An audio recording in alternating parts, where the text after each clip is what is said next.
Nous allons maintenant faire la synthèse de cette activité.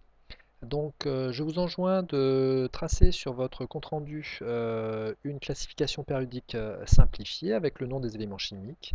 Et nous allons retenir l'essentiel de cette classification périodique. Alors, qu'est-ce qu'on peut retenir?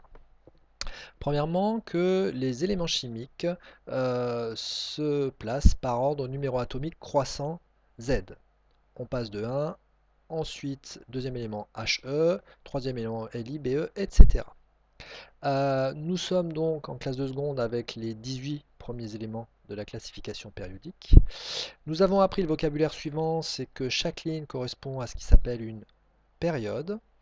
Et dans chaque colonne, nous avons considéré que ça s'appelle une famille. Et nous avons vu que le point commun pour chaque élément de cette famille, c'est qu'il a le même nombre d'électrons de valence, excepté pour l'hélium. Et excepté également, l'hydrogène ne fait pas partie de la famille des alcalins. Ensuite, qu'est-ce qui se passe quand on passe d'une ligne à l'autre? On a vu que quand on passe d'une ligne à l'autre, c'est-à-dire d'une période à l'autre, chaque ligne correspondait à une couche n égale 1, n égale 2, n égale 3, et qu'à chaque fois on remplissait les sous-couches.